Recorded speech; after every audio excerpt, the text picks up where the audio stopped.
Sign here."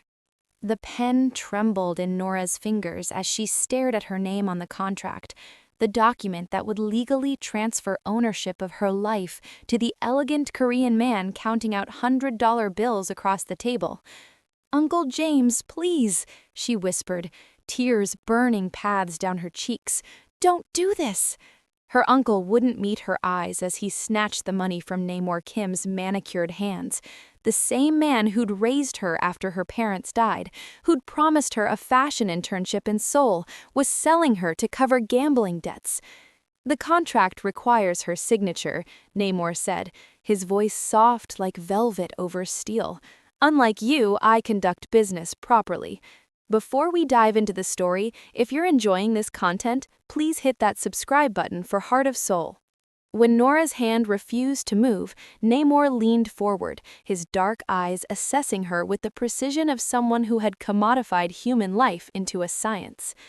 $100,000, he stated quietly. "Your uncle's debt is now cleared." Her uncle stood abruptly, pocketing the money. The apartment door closed behind him with devastating finality. Alone with the stranger who now legally owned her, Nora felt her heart shattering like glass. 19 years old, thousands of miles from home, betrayed by the only family she had left. "I won't be your slave," she said, chin raised despite the trembling in her voice. Namor studied her, taking in her worn jeans, the portfolio of fashion sketches clutched protectively against her chest, the defiance masking terror. "Slavery is beneath us both," he replied, straightening his immaculate suit. "What your uncle failed to mention is that I have connections to every major fashion house in Seoul." He moved to the window of the luxury apartment, Seoul's glittering skyline framing his silhouette. Power emanated from him like heat. "1 year of your service as my companion at business events. In return, I'll ensure your designs reach the right people." He turned, something unexpected flickering in his dark eyes. "Unless you'd prefer I call immigration about your now expired visa?" The choice was no choice at all. Nora swallowed her pride, her dreams of design school suddenly hinging on this elegant, dangerous man. "What kind of companion?" she asked, the word feeling dirty on her tongue. His smile held no warmth. "The kind whose beauty makes other men envious and whose intelligence makes them uncomfortable." He approached slowly, taking her design portfolio with gentle hands that belied his reputation. As he flipped through her sketches, genuine appreciation crossed his face. "Extraordinary talent," he murmured. "Your uncle was a fool to wager you." When he looked up, something shifted in his expression, a subtle parting of lips. For one unguarded moment, Namor Kim looked at her not as property acquired, but as a woman who had caught him off guard. The moment vanished as his phone chimed. He answered in rapid Korean, his voice hardening as he turned away. Left alone, Nora caught her reflection in the window. A black girl in a foreign country, now bound to a man whose name made even her uncle tremble. Tears threatened again, but she forced them back. Survival first. Freedom would come later. When Namor returned, he carried a garment bag. "We have a business dinner tonight. Wear this." Inside was a dress in midnight blue, her exact size, her favorite color. The silk whispered against her skin as she lifted it, recognition dawning. This is my design." Her fingers traced the unique neckline she'd sketched months ago. "How did you?" "I make it my business to know everything about my investments," he replied. Then, softer, "Your grandmother taught you well."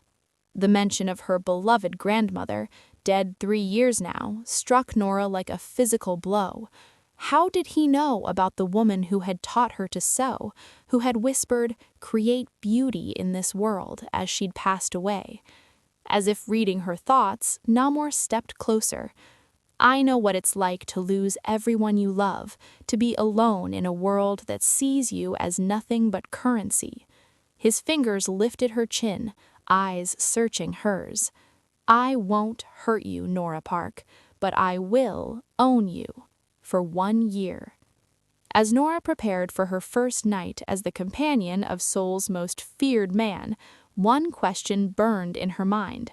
Was the warmth she'd glimpsed in Namor Kim's eyes a promise of safety, or was she seeing only what her desperate heart needed to believe? The dress fit perfectly, as if created specifically for her body. Standing before the mirror in the guest room of Namor's penthouse, Nora barely recognized herself. The midnight blue silk transformed her, highlighting the warm undertones of her dark skin, the graceful curve of her shoulders, the determination in her eyes that refused to dim despite everything. 5 minutes, called a woman's voice from the hallway. The door opened to reveal a striking Korean woman in her 40s, elegance personified in a tailored pantsuit. Her expression revealed nothing as she assessed Nora. "I'm Sunja Teller, Mr. Kim's chief of staff." Am I supposed to be impressed? Nora couldn't keep the edge from her voice. Unexpectedly, Sunjay smiled. No, cautious would be wiser. She entered, circling Nora with professional scrutiny. "You're not what I expected. Sorry to disappoint." "I didn't say I was disappointed." Sunjay adjusted the drape of Nora's dress with practiced hands. "Your predecessor was a model, beautiful but empty. You have substance." The revelation that she wasn't the first shocked Nora. What happened to her? "She completed her contract and now runs our Paris office." Sunja's eyes met Nora's in the mirror. "Mr. Kim rewards loyalty generously." Before Nora could process this, Sunja handed her a velvet box. Inside nestled a delicate necklace, a crescent moon of diamonds that caught the light like captured stars. "Your role tonight is simple," Sunja continued. "Be intelligent, mysterious, and make every woman wonder what makes you special enough for Namor Kim's attention."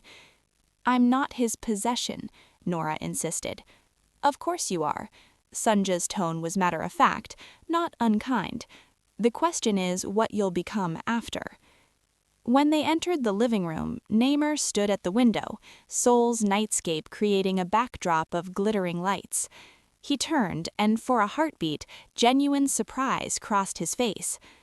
"The dress suits you," he said, recovering his composure. "It should. I designed it." His lips curved slightly. "Indeed you did." A young man entered, tablet in hand. "The car is ready, Hyung." "Nora, this is Nakia Park, my cousin and technology specialist," Namor introduced them. "He's the only person in Seoul who can be trusted implicitly." Jinho, barely older than Nora, offered a friendly smile that contrasted sharply with Namor's controlled demeanor. "He means I'm the only one allowed to beat him on video games." The casual remark revealed a glimpse of humanity Nora hadn't expected in Namor's world. As they drove through Seoul in a sleek black sedan, Nora watched the city transform from modern skyscrapers to traditional architecture. She'd dreamed of experiencing this city since her grandmother first showed her Korean fashion magazines, pointing out the fusion of tradition and innovation. "Your grandmother," Namor said, suddenly, breaking the silence.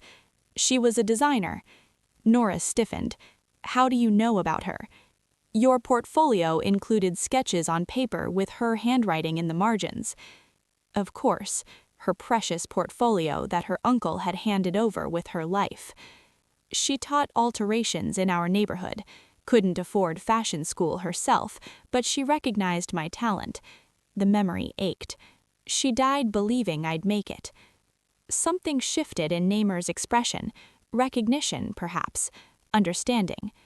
"My mother was a seamstress," he offered, surprising her with this personal detail. "Before she died, she made uniforms for hotel staff, including the hotel we're going to tonight." The unexpected connection hung between them, both shaped by women who created with their hands, both carrying those women's dreams. "The people we're meeting," Namor continued, his tone shifting to business, "control Korea's fashion industry, the director of Seoul Fashion Week, buyers from major department stores, magazine editors." "Why would they listen to you? You're..." A criminal? He smiled thinly.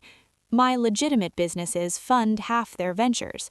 Fear opens doors, but money keeps them open. The restaurant occupied a traditional hanok, its wooden architecture illuminated by paper lanterns. As they approached, Nora felt the weight of eyes following them, curious, judging, envious. Remember, Namor whispered, his hand warm against the small of her back. These people respect power, not talent, but tonight you have both. His touch lingered longer than necessary, sending an unwelcome shiver down her spine. Not fear, but something more complicated, something she refused to name. As they entered, whispers followed them like shadows. Nora held her head high, channeling her grandmother's dignity. She might be here on Namor's terms, but she would make this night serve her dreams, not just his reputation. "What exactly do you want from me?" she asked quietly as they approached the private dining room. Namor's eyes met hers, and for a brief moment his carefully constructed facade faltered, revealing something raw underneath, something hungry that had nothing to do with power. "More than I have any right to ask for," he answered, the honesty in his voice more disarming than any charm could be. Before she could respond, the doors opened and they stepped into a room filled with the people who could make or break the future she'd always imagined, a future now inexplicably intertwined with the enigmatic man beside her. The private dining room hushed as they entered, 12 influential faces turning to assess them. Nora recognized several from fashion magazines: the sharp-featured woman who edited Vogue Korea, the elderly man whose department stores dominated Asian retail, the young designer whose last collection had revolutionized traditional hanbok.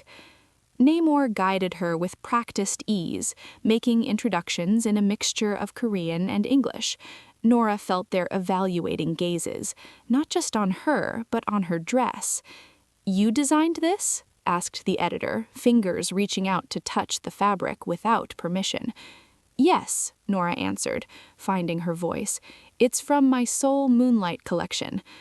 "A collection no one has seen," remarked another woman dismissively. "Until tonight," Namor interjected smoothly. He gestured to a server who brought forward a sleek portfolio, larger and more professional than the one her uncle had surrendered. Nora's breath caught as Namor opened it, revealing not just her original sketches, but professional renderings of her entire collection, complete with fabric swatches and technical specifications. "How did you—" she whispered. The corner of his mouth lifted. "I told you I invest in potential." As the portfolio circulated, the atmosphere shifted. Dismissiveness gave way to interest, then genuine appreciation. By the time the main course arrived, Nora found herself engaged in passionate discussion about fabrication techniques with the department store owner. "Traditional Korean elements with distinctly African influences," the elderly man nodded approvingly. "Fresh perspective. We should feature her in next month's issue," the editor decided, as if Nora weren't sitting right there. The mysterious new designer under Kim's protection. Readers would devour the story. "She's not ready for publicity," Namor countered, his tone leaving no room for argument.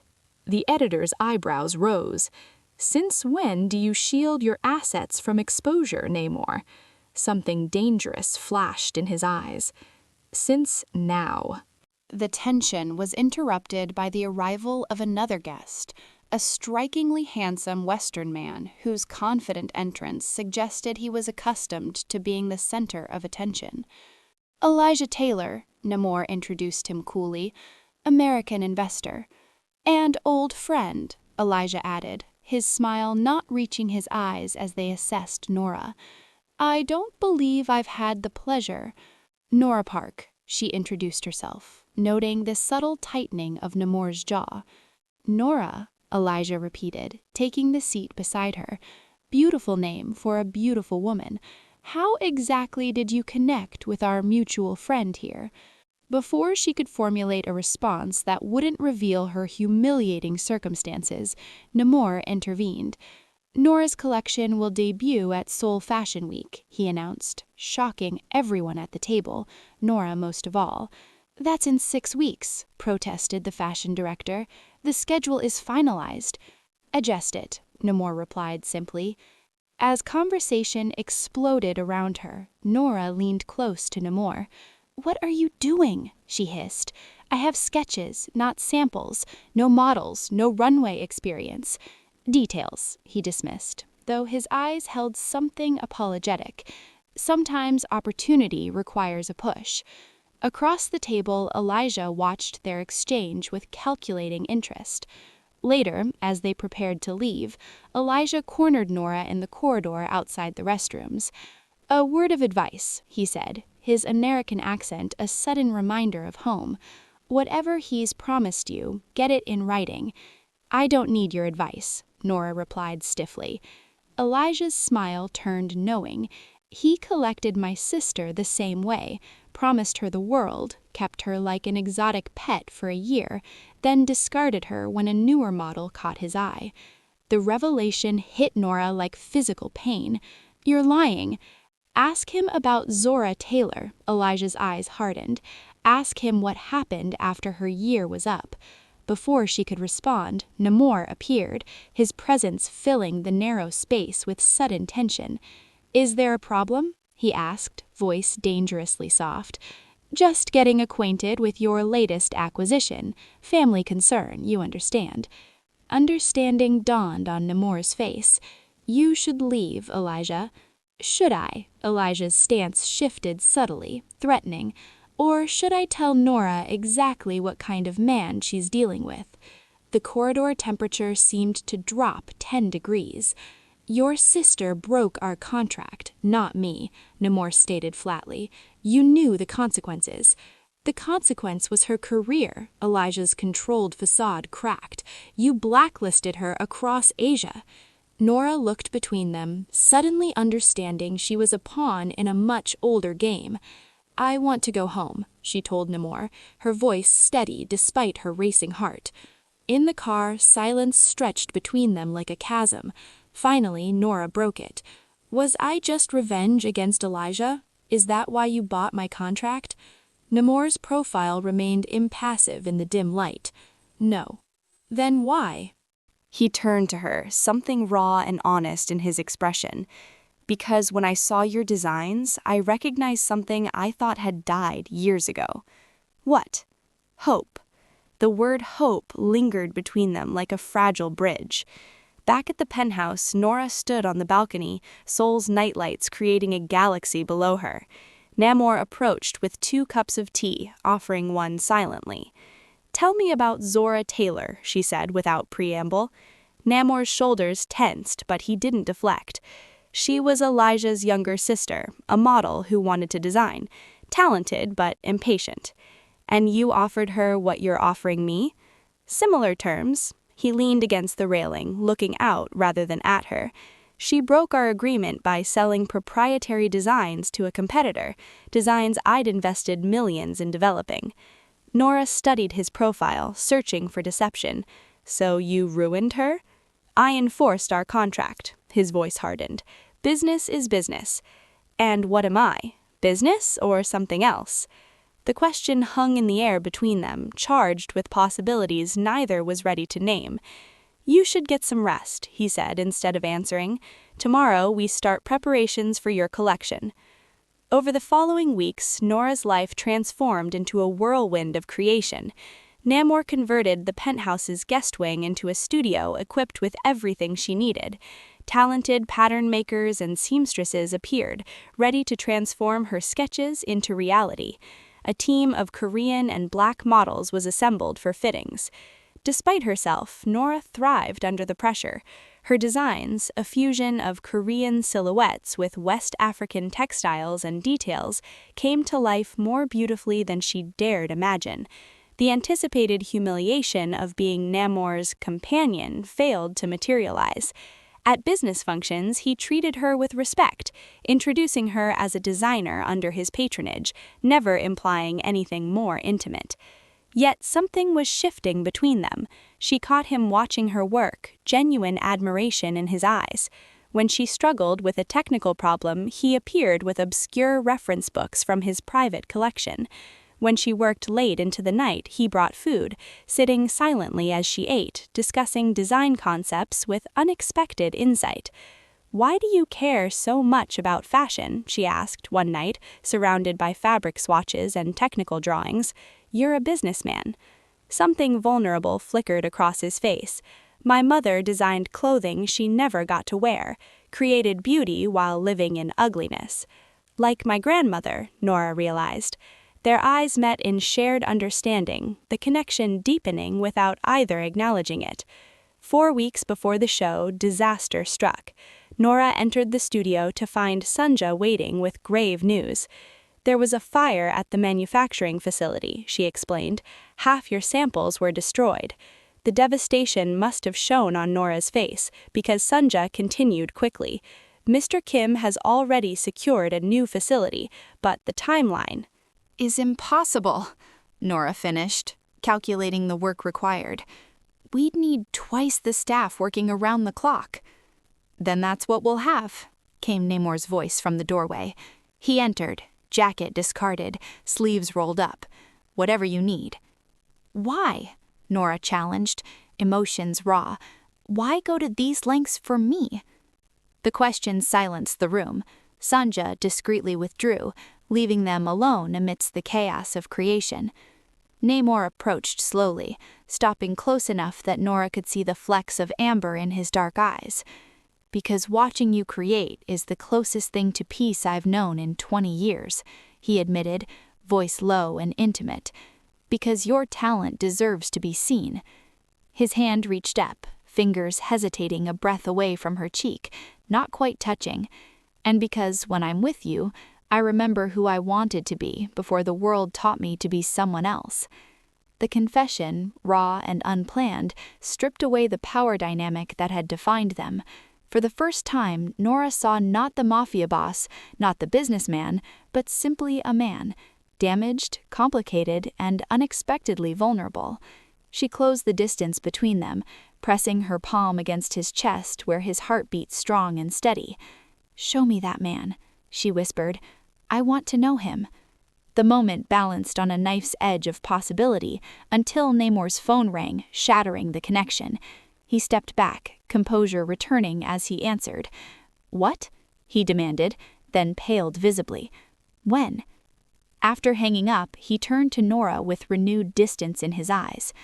"Elijah Taylor has just been announced as the new majority investor in Seoul Fashion Week, and his first executive decision was to cancel your show." Cancelled? The word felt like glass in Nora's throat. 6 weeks of relentless work, her dreams within reaching distance, gone with a single phone call. "He can't do that. There are contracts, commitments." Money trumps contracts, and Elijah has plenty. Rage replaced shock. "This isn't about fashion or business. This is about you and him using me as a pawn." She grabbed her sketchbook, heading for the door. "Where are you going?" Namor demanded. "To confront Elijah myself." Her voice shook with determination. "This is my career, my life, not a battlefield for your vendetta." Namor caught her arm.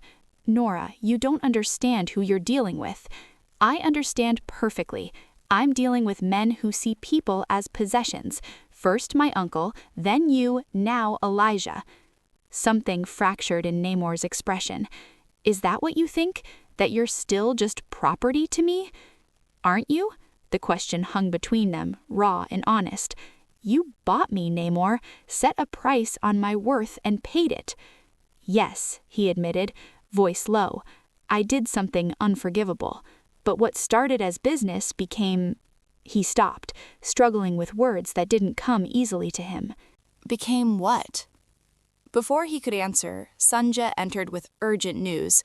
"Elijah Taylor is downstairs. He's requesting to speak with Nora, alone." Namor's expression hardened. "Absolutely not." I'll see him, Nora decided. When Namor began to protest, she cut him off. This is my choice. For once, let me make it. Reluctantly, Namor agreed, though she noticed him instructing security to stay close as she descended to the penthouse lobby.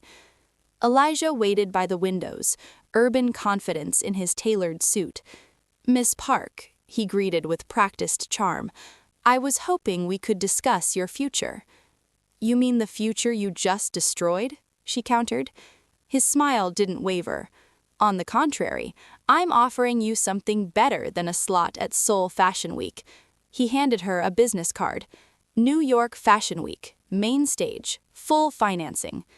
Nora stared at the card in disbelief. "Why would you do that?" "Because talent should be rewarded, not controlled." Elijah's expression softened convincingly. "What Namor's doing to you is what he did to my sister, using your dreams as leash and collar." "And you're different?" Nora challenged. "I'm offering a legitimate contract. No ownership, just partnership." He moved closer. "Has Namor told you why he really brought you to Korea? Why he specifically chose you?" A chill crept down Nora's spine. "What are you talking about?"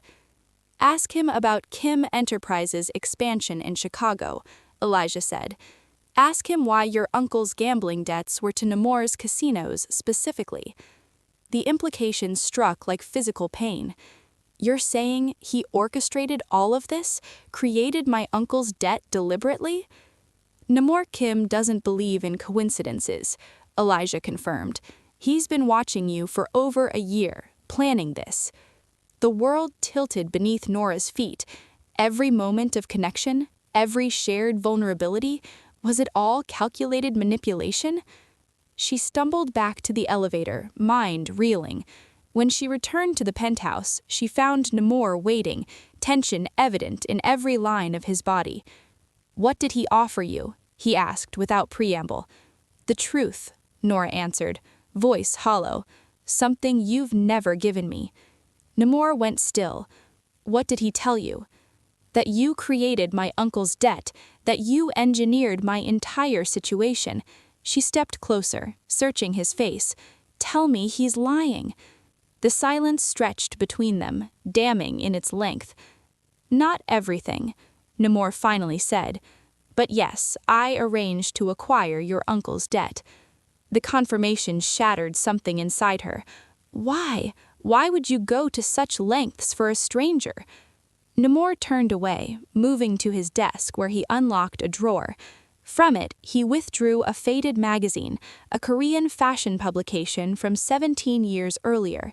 He opened to a dog-eared page, showing a smiling black woman standing next to a Korean seamstress, both holding an award. "That's my grandmother," Nora whispered, recognizing her instantly despite her youth in the photo. "With my mother," Namor finished, his voice rough with emotion. "They were friends, co-designers before my mother died. Your grandmother returned to America afterward, pregnant with your mother." The revelation struck Nora like lightning. "What are you saying?" Namor's eyes met hers, naked truth in them at last. "Your grandmother and my mother were more than design partners, Nora. They were sisters." "That would make us cousins," he confirmed quietly. "I didn't buy you, I brought you home." "Cousins." The word fell from Nora's lips like a stone into still water, ripples of implication expanding outward.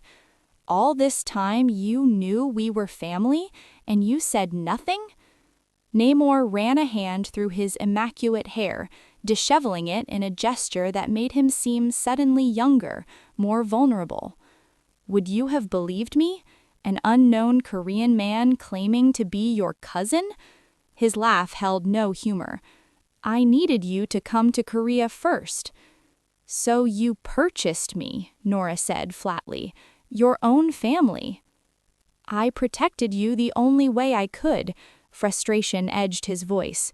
Your uncle was already selling you to cover his debts, not to me, but to people who wouldn't have cared about your dreams or your safety. And the contract, the year of service, was that just family concern too?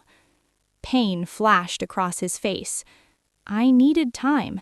Time for you to know me before I told you the truth. Time to establish your career here so you'd have reason to stay. Stay? Nora echoed, backing away. You manipulated everything, my career, my circumstances, even my feelings to keep me here? Your grandmother's dying wish was for you to know your Korean family, Namor said quietly, to continue what she and my mother started. The mention of her grandmother's wish struck Nora like a physical blow. She remembered those final days, her grandmother's fevered mentions of Seoul, of promises unfulfilled, of family across the ocean. I need to be alone, she managed, turning toward her room. I can't. I need to think. In the sanctuary of her bedroom, Nora spread the magazine on her bed, studying the faces of the two women. Their resemblance was subtle but undeniable. Something in the shape of their eyes, the proud tilt of their chins. How had she never known? A soft knock interrupted her thoughts. Jin-ho stood at her door, concern written across his youthful face. I thought you might want these, he said, offering a stack of letters bound with faded ribbon. They're from your grandmother to Namor's mother. After her death, he kept them. Hands trembling, Nora accepted the precious bundle. Did you know? About our connection? Jin-ho nodded. Since childhood. Namor spoke of his American cousin often. Finding you became his mission after your grandmother contacted him last year. She contacted him? This was news. Before she died, Jin-ho confirmed. She feared your uncle would squander your talent, asked Namor to bring you to Seoul where your heritage, both sides of it, could flourish.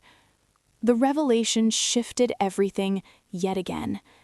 As Jin-ho left, Nora opened the first letter, her grandmother's familiar handwriting bringing instant tears. My dearest sister, it began, our daughters grow more beautiful each day, unaware they share the same creative soul that connects us across oceans. Hours passed as Nora lost herself in the correspondence between the women, their shared designs, their secrets, their love that transcended conventional boundaries. By the time she reached the final letter, written just before her grandmother's death, understanding had replaced anger. She found Namor in his study, staring out at the Seoul skyline. Why didn't you just tell me from the beginning? She asked from the doorway. He turned, eyes hollow with exhaustion. Because the truth is complicated. My mother was Korean aristocracy who fell in love with a black American soldier. Her family disowned her. When your grandmother, her half-sister from their father's first marriage, offered her shelter in Chicago, she took it. And they became design partners, Nora finished. Until my mother returned to Korea pregnant with me, trying to reconcile with her family. Bitterness tinged his words. They rejected her again. She died in poverty, sewing hotel uniforms while her designs were stolen by the very fashion houses that now bow to me. The symmetry of their stories, both raised by grandmother figures, both carrying inherited dreams, created a new understanding between them. I wanted to hate you for buying me, for controlling me. It would be simpler. And now? Now I don't know what to feel. Before either could speak again, Sunja burst in without knocking, something Nora had never seen her do. We've been betrayed, she announced, face ashen. Someone leaked Nora's entire collection to the press. Every design, every innovation, it's all online. Nora felt the floor drop beneath her. Without exclusivity, her collection was commercially worthless. Seoul Fashion Week might be canceled for her, but now even Elijah's New York offer would be meaningless. Who? Namor demanded, fury radiating from him. Soon Janja had him her tablet. On screen was a fashion blog featuring Nora's designs with a devastating headline. Exclusive, Namor Kim's latest acquisition, designs he stole from Zora Taylor. Elijah, Nora whispered, understanding dawning. This was never about helping me. He's destroying my work to hurt you. Namor's phone rang. The fashion director, then magazine editors, then department store buyers. One after another, they distanced themselves from the scandal, from Nora, from her suddenly toxic collection. In the space of an hour, everything she'd built crumbled to dust. I'll fix this, Namor promised, determination hardening his features as he made call after call. But even his considerable power seemed to falter against the industry-wide rejection. Later that night, as Nora sat surrounded by the ruins of her dreams, a final blow came. Elijah Taylor arrived unannounced, escorted by Sunja, who couldn't meet Nora's eyes. "I've come to collect my investment," he announced coldly. "What investment?" Nora demanded. Elijah smiled without warmth. "Your contract? I've purchased it from your cousin." "That's impossible," Nora whispered, looking between Elijah's triumphant face and Sunja's carefully blank expression. "Namor would never sell my contract." "Everyone has a price," Elijah replied smoothly. His was surprisingly reasonable: the withdrawal of plagiarism accusations against your collection and reinstatement at Seoul Fashion Week. The betrayal cut deeper than Nora thought possible. Family or not, Namor had traded her again, this time to save her career, but without her consent. The cruelty of it stole her breath. "Where is he?" she demanded of Sunja. "Meeting with the Fashion Week committee," Sunja answered, her professional mask firmly in place. "He said to tell you he's sorry." Sorry. The word felt hollow against the magnitude of his betrayal. "Pack your things," Elijah instructed. "My car is waiting." Nora stood her ground. "I want to see the contract, the transfer of ownership." Something flickered across Elijah's face. Annoyance, perhaps. "The paperwork is being finalized, but Namor has given his word." "His word means nothing if I don't consent," Nora countered, a sudden clarity cutting through her shock. The original contract required my signature for any amendments. She remembered that clause specifically, the one protection Namor had insisted on when drafting the agreement her uncle had signed. At the time, she thought it meaningless. Now it was everything. Elijah's confident smile faltered. "That's a minor technicality that—" The penthouse door opened, and Jinho burst in breathless. "Don't believe him, Nora. Namor never sold your contract." Relief and confusion warred within her. "Then what?" "It was a trap," Jinho explained quickly. "Namor suspected Elijah had someone in our organization. He fed false information about selling your contract to smoke out the traitor." All eyes turned to Sunja, whose composed expression never wavered. "I've served Mr. Kim loyally for 10 years, but his judgment became compromised when family emotions clouded his business sense." The pieces clicked into place. "You leaked my collection," Nora realized. "You were working with Elijah all along." Sanja's smile was cold. "Fashion is business, and business requires backing the stronger player." Elijah moved toward the door, sensing his plan unraveling. "This changes nothing. Your collection is still ruined. Your reputation is about to be restored," came Namor's voice as he entered, tablet in hand. On screen was a live stream of Seoul Fashion Week's opening ceremony, where the director was making an announcement. Proud to feature an unprecedented collaboration, the lost designs of Ji-young Kim brought to modern life by her American niece, Nakia Park. The camera panned to show models wearing not Nora's leaked collection, but something new yet hauntingly familiar, her grandmother's and Namor's Nother's joint designs from decades earlier, reimagined with Nora's contemporary sensibility. "What have you done?" Nora breathed. "What I should have done from the beginning," Namor answered, eyes never leaving hers. "Honored our family legacy, together." He crossed to her, ignoring Elijah and Sunja completely. "While you read the letters last night, I had the team working. We found their original sketches in my mother's belongings. Your technical updates made them viable for modern production." The magnitude of what he'd accomplished in one night stunned her. Why go to such lengths? "Because I promised your grandmother I would protect you, not own you." Something shifted between them, the last wall of misunderstanding crumbling. "This is very touching," Elijah interrupted sarcastically, "but it doesn't change the fact that I've ruined you both. The plagiarism scandal has already been debunked," Jinho cut in, showing his own tablet where fashion sites were now running retractions. "We traced the leak to Sunja's account and released her correspondence with you. You're the one who's ruined, Elijah."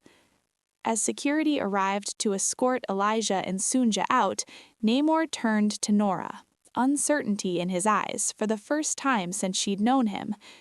"Your contract," he said, producing the document from his pocket. "I never intended to honor it as written. It was only ever a means to bring you home." He offered it to her. "Tear it up. You're free." Instead of taking it, Nora covered his hand with hers. "I don't need a paper to tell me I'm free, and I don't need one to tell me where home is." The wall between them had finally fallen completely, revealing not just family obligation or business arrangement, but something neither had dared name until now. The Seoul Fashion Week venue hummed with anticipation. Backstage, models prepared in garments that bridged generations, designs born from two women's friendship decades earlier, now reimagined through their granddaughter's hands. 5 minutes to showtime," Jinho announced, managing the chaos with unexpected skill. Nora stood frozen before a mirror, hardly recognizing herself in the showstopper piece, a stunning hanbok-inspired gown that fused Korean traditional elements with West African wax print patterns. Her grandmother's vision and Namor's mother's craftsmanship filtered through her modern sensibility. "Are you ready?" Namor appeared beside her, formal in a suit whose subtle details matched her collection. "No," she admitted honestly, "but I'm doing it anyway." His eyes softened with pride. "Your grandmother said those exact words before her first showing." The mention no longer brought pain, but a bittersweet connection. "Tell me about her, about them together." "They were inseparable," Namor said, straightening a pin in her hair with careful fingers. "Two women from different worlds who spoke the same language of fabric and form. My mother said your grandmother gave her courage, that some souls recognize each other instantly." His fingers lingered against her cheek, the touch feather-light. "Like I recognized you, even before I knew who you were." The confession hung between them, raw and honest. "I hated you," Nora admitted quietly, "for buying me, for controlling my life, even when I started to feel—" She hesitated, struggling with words for emotions too complex to name. "I know," his hand fell away. "I didn't give you reason to feel otherwise." "And yet I did," she finished, finding courage in the moment before stepping into the spotlight. "Feel otherwise." Around them, the backstage announcement called for places. The conversation would have to wait, yet the unspoken understanding between them had shifted into something new, something with possibility. Nora took her position at the runway entrance, watching as the first models began the show. The audience's initial polite applause quickly transformed into genuine excitement as the collection revealed itself. Not just beautiful garments, but a story told through fabric and form, heritage brought forward into a new era. From the side of the stage, Namor watched her, not his collection, not his investment, but her. The pride in his eyes held something deeper, something that made Nora's heart race faster than the approaching finale. As the last model completed her walk, the announcer called for the designer. Nora stepped onto the runway, blinking in the sudden brightness of spotlights. The applause washed over her like a wave, but she found herself searching for only one face in the crowd. Namor stood at the back, their eyes locking across the distance. In that moment, something silent and profound passed between them: recognition, understanding, and the acknowledgement of feelings that had grown despite, or perhaps because of, all they had overcome. Later, as the after-party swirled around them in the exclusive rooftop venue, fashion industry elites clamored for Nora's attention. Buyers offered contracts, editors requested exclusives, other designers proposed collaborations. The very people who had distanced themselves hours earlier now competed for her favor. Through it all, Namor remained at a careful distance, allowing her the spotlight he had once controlled. When she finally managed to break away, she found him alone on the terrace, Seoul's nightscape spread before him like a reflection of the stars above. "You should be celebrating," he said without turning. "You've conquered Seoul tonight." "We conquered it," she corrected, moving to stand beside him. "This victory belongs to both of us, to all of us, your mother, my grandmother, you, me." He turned to her then, the careful mask of control completely abandoned. What happens now? The question contained multitudes: about her career, about her stay in Korea, about the complex feelings between them that had transcended their beginning. "My contract is for 1 year," she reminded him, a teasing light in her eyes. "I believe I still have 10 months of service remaining." "I told you to tear it up," Namor said, though hope flickered across his face. "And if I choose not to?" Nora stepped closer, courage fueling her words. "If I choose to stay, not because of a contract, not because we're family, but because of what's grown between us." Namor's breath caught. For the first time since she'd known him, the powerful, controlled man seemed utterly vulnerable. "What has grown between us?" he asked, voice barely above a whisper. Instead of answering with words, Nora closed the distance between them. Her hand rose to his face, tracing the strong line of his jaw before drawing him down to her. Their lips met in a kiss that answered all questions, gentle at first, then deepening with the intensity of feelings too long denied. When they finally broke apart, the city lights reflected in the tears shimmering in Nora's eyes. "That," she whispered against his lips, "that has grown between us." Namor's arms encircled her, holding her as if she were the most precious thing in his world. "I never dared hope," he confessed. "Even when I found you, brought you here, I told myself it was for family, for your grandmother's wish. I never allowed myself to imagine—" "This?" Nora smiled, heart overflowing. "You," he corrected, pressing his forehead to hers, "choosing me." 1 year later, cherry blossoms drifted across the courtyard of the newly established Kim Park Design Institute. Standing on the balcony overlooking the ceremony below, Nora adjusted the commemorative plaque, 2 intertwined crescent moons, the symbol her grandmother and Namor's mother had created for their partnership decades earlier. "Nervous?" Namor asked, joining her at the railing. "Terrified," she admitted with a smile. 40 fashion students expecting wisdom from me, when a year ago I was sketching designs in Chicago with no hope of seeing them made. They're lucky to have you." His hand found hers, fingers intertwining naturally. "As am I." The year had transformed them both.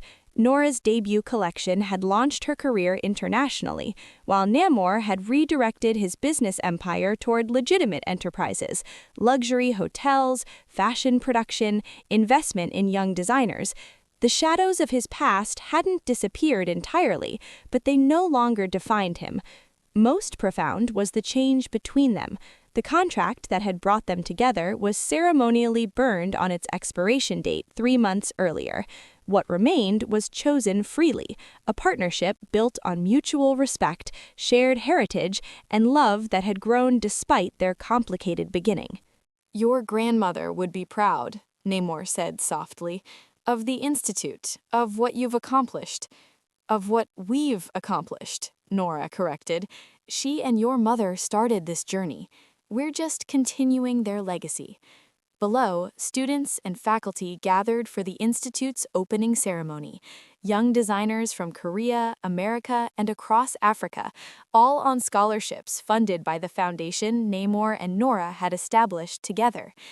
I have something for you, Namor said, producing a small velvet box, a graduation gift of sorts. Inside nestled a ring, not diamond-encrusted or ostentatious, but a simple band of gold and silver intertwined, embedded with tiny moonstone fragments.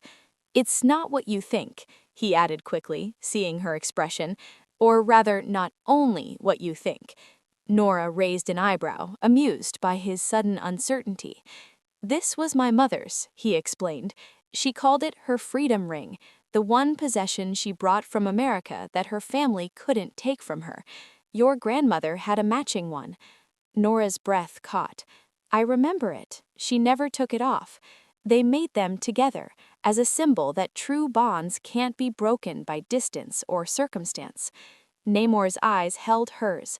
I'm not asking for an answer today, just for you to consider that some contracts don't need paper. Some promises are written in the heart. Tears blurred Nora's vision as she slipped the ring onto her finger, a perfect fit, like everything between them had become.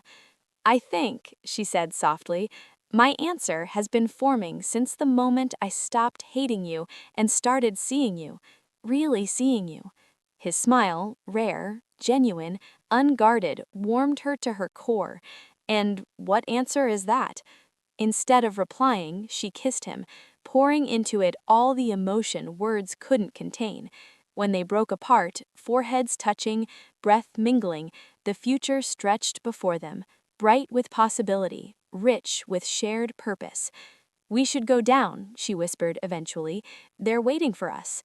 Hand in hand, they descended to the courtyard, where Jin-ho waited with a knowing smile. The young man who had become family to Nora as much as Namor had, now headed their foundation's educational initiatives. As they took their places for the ceremony, Nora surveyed the gathered faces, young designers full of dreams, industry veterans who had become mentors, models from her first show who now served as ambassadors for the Institute. Today we honor not just a building or a program, she began her address, but a legacy of connection across oceans and generations. My grandmother and Namor's mother believed that beauty could bridge any divide between cultures, between experiences, between hearts. Her fingers found the ring, drawing strength from its history. They began a story that was interrupted too soon. Today, we continue it, not just Namor and I, but all of you, because the most beautiful designs aren't fashioned from fabric alone, but from dreams passed hand to hand, heart to heart. As applause filled the courtyard, Namor squeezed her hand, his eyes reflecting the future they would build together, no longer bound by contracts or family obligation, but by the most powerful force of all, love freely chosen. Tell me in the comments how this journey touched your heart, my lovely Hearts in Seoul family. Did you feel the moment Nora and Namor's relationship transformed? Which part of their story resonated most with your soul? Join our Heart of Seoul community by subscribing if you haven't already. There are so many more beautiful love stories waiting to be shared.